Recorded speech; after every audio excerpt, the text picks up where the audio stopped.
नमस्कार दोस्तों, जैसा कि आपको पता है कि हमारे चैनल पे बीटीसी से रिलेटेड अगर मैथ की क्लास या जो भी ऑनलाइन क्लास हैं जो आपकी समझ में नहीं आ रहा है, जो साइंस वगैरह हो गया, जो भी न्यूमेरिकल वाला पोर्शन है वो आपको यहाँ पे इजीली एक्सप्लेन किया जाता है।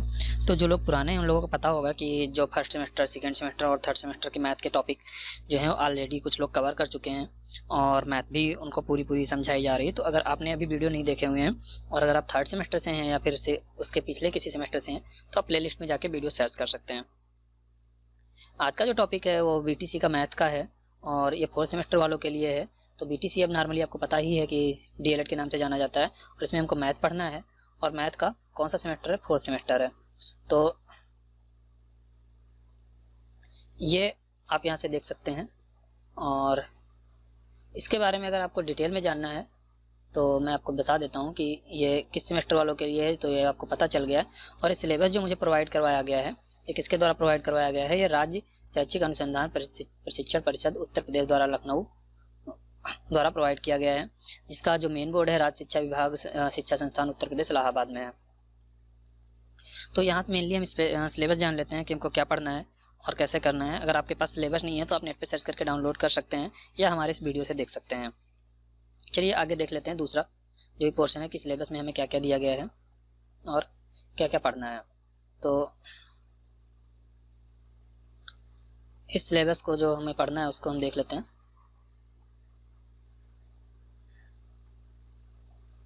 तो इसको थोड़ा सा हमने सेट कर लिया है और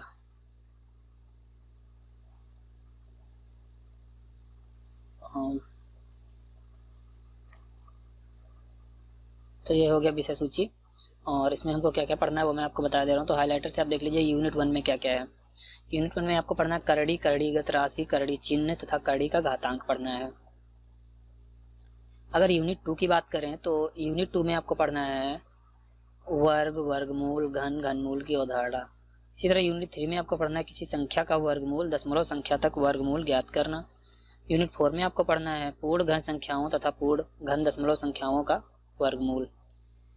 5 में पढ़ना है, जो लोग अगर इंटर में किसी के पास मैथ होगी तो वो लोग पढ़ चुके होंगे, किसी सिक्के के उछालने के चित्र या पट के ऊपर पढ़ने की संभावना का संबोध, मतलब प्रायिकता पढ़नी है। इसको प्रायिकता या प्रोबेबिलिटी बोलते हैं इंग्लिश में। इंटर में ये सब्जेक्ट था आपकी, हाई स्कूल में भी शायद थोड़ा सा पार्ट देने लगे हैं, तो जिन लोगों को नहीं पता है वो देख सकते हैं। यूनिट 6 में आपको पढ़ना है किसी पासे को उछालने पर किसी एक फलक के ऊपर आने की संभावना, मतलब ये भी पोर्शन जो है आपका प्रायिकता की ही है।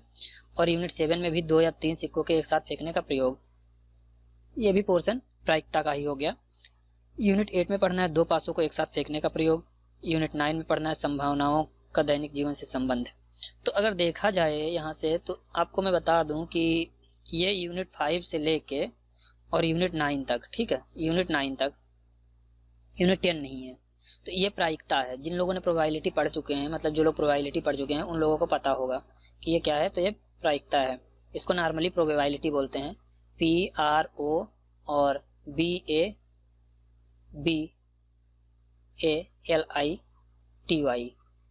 इस तरह से इसको प्रोबेबिलिटी बोलते हैं। और अगर इस यूनिट की बात देखी जाए यूनिट 4 तक, तो नॉर्मली यहाँ से आपको वर्ग, वर्गमूल, करड़ी, अंडर रूट यही मिल जाएगा।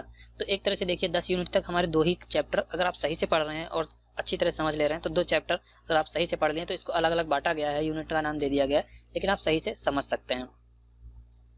दोस्तों ये सारे वीडियो अगर आपको पढ़ने हैं और देखने हैं तो आपको क्या करना है कि सिंपली आपको जाना है हमारे चैनल पे और वहाँ से सब कुछ सर्च करके देखना है।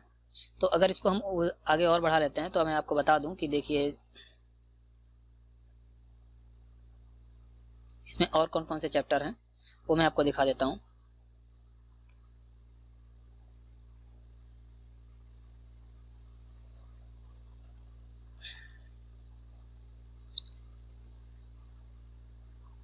तो नेक्स्ट की बात करें अगर तो आप देख लीजिए यहाँ पे,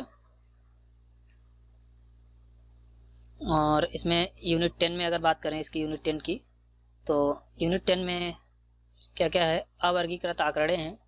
मतलब एक यूनिट 10 में क्या हो गया, अवर्गीकृत आंकड़ों की मध्यिका एवं बहुलक ज्ञात करना। तो यहाँ पे मध्यिका और बहुलक ज्ञात करना जिन लोगों ने हाई स्कूल में मैथ लिया है, मैथमेटिक्स मतलब एलिमेंट्री मैथ, उन लोगों में यह था। जिन लोगों ने सिर्फ ओनली मैथ लिया है उन लोगों में मध्यिका और बहुलक नहीं था, क्योंकि ये इजी लेवल का थोड़ा आ जाता है। तो उन लोगों ने 8 मतलब कक्षा 8 में पढ़ा होगा शायद। अगर नेक्स्ट जाते हैं तो यूनिट 1 मतलब 1 मतलब 11 है। तो इसमें त्रिकोणमिति अनुपातों की अवधारणा 0, 30, 45, 60 एंड 90 डिग्री के कोणों के त्रिकोणमिति अनुपात ज्ञात करना। तो अब यहाँ पे बेनिफिट क्या होता है कि ये अगर त्रिकोणमिति की बात करते हैं तो बच्चों ने बेसिक जो है वो एर्थ में पढ़ा था, और जिन लोगों ने मैथ्स लिया है हाई स्कूल में, मतलब मैथमेटिक एलिमेंट्री मैथ की बात नहीं कर रहे हैं, प्रारंभिक गणित की बात नहीं कर रहे हैं, उनके में ये बहुत अच्छा दिया गया है। ठीक है, तो ये एक तरह से दोनों तरह से चैप्टर, मतलब एक मैथ का उठा लिया गया और एक एलिमेंट्री मैथ का उठा लिया गया। अब अगर यूनिट 12 की बात करें तो लंबवृत्तीय बेलन, शंकु की अवधारणा एवं इनका आयतन एवं संपूर्ण पृष्ठ, तो ये तो मेंसुरेशन में दिया गया है, आपको पता है, आप लोगों ने पढ़ा होगा। इसी तरह वर्ग समीकरण एक्स स्क्वायर इक्वल टू के रूप में समीकरण a x square plus b x plus c equal to 0 का हल गुणनखंड विधि से, ये हो गया। यूनिट 14 की अगर बात करते हैं हम, और तो दो अज्ञात राशि वाले रेखीय समीकरण, युगपत समीकरण ज्ञात करना। दोस्तों अगर आप ये सब पढ़ना चाहते हैं जो, और तो मेरे वीडियो जरूर देख लीजिएगा, ये सारी यूनिट्स हमारे वीडियो मतलब यूट्यूब के जो चैनल है उस पर मिल जाएगा। नेक्स्ट अगर यूनिट 15 देखें तो समलंब का क्षेत्रफल। यूनिट 16 है वृत्त की परिधि और व्यास में संबंध। यूनिट 17 है वृत्त का क्षेत्रफल। नॉर्मली जिन लोगों को पता है वो भी देख लें, क्योंकि बीटीसी का सिलेबस थोड़ा हटके है, और बीटीसी में नॉर्मली कुछ लोग सोचते हैं कि हमको सब कुछ आता है तो हमें चाहे वीडियो देखने की जरूरत नहीं, लेकिन ये होता है कि आप एक ट्रेनी हैं, प्रशिक्षु हैं, तो आपको पढ़ना नहीं है एक्चुअली, आपको ये करना होता है जब आपसे पेपर में पूछा जाता है, इसीलिए प्रशिक्षु आ जाता है, स्टूडेंट नहीं। मतलब प्रशिक्षु का मतलब आपको दूसरे को पढ़ाना है, एक्सप्लेन करना है, तो आप ईजीएस्ट वे बताइए जैसे दूसरे को हम एक्सप्लेन कर सकते हैं, जैसे बच्चों को समझा सकते हैं। ये तरीका अगर आपने समझ लिया तो समझ लिए, सब कुछ समझ लिए, और उसी तरह एक्सप्लेन करना होता है। अब यहाँ पे यूनिट 18 आता है चतुर्भुज का अर्थ, इसके विकर्ण, संलग्न भुजाएं एवं सम्मुख भुजाएं, सम्मुख तथा बाह्य कोणों का बोध। ठीक है, अब अगर बात करें हम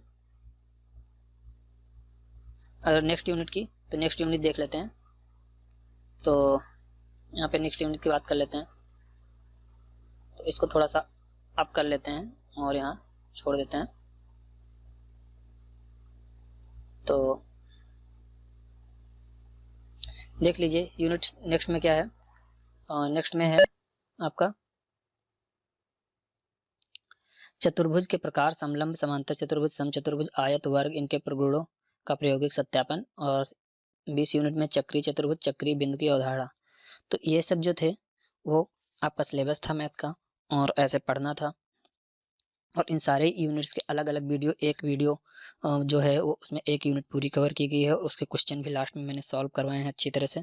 तो अगर आपको पूरा वीडियो देखना, पूरे यूनिट करना है, अगर आप क्लास नहीं कर पा रहे हैं तो हमारा वीडियो देख के अगर तैयार करके जा रहे हैं, अब ऐसा नहीं कि आपने वीडियो देख लिया उसके बाद दूसरा देख लिया, तीसरा देख लिया, सारे देख देख के बोले कि मैंने पूरा वीडियो देख लिया, समझ में नहीं आ रहा। लेकिन आपको करना क्या, कॉपी पेन आप साथ में लेके बैठिए, जो क्वेश्चन फंस रहा है उसको नोट करिए, सॉल्व करिए। अगर प्रॉब्लम हो रही तो कमेंट करिए यहाँ पे समझ में नहीं है, और या फिर आप कमेंट करेंगे, अपना नंबर मेंशन करेंगे तो आप मुझसे कांटेक्ट कर लेना अगर कुछ समझ में नहीं आ रहा है।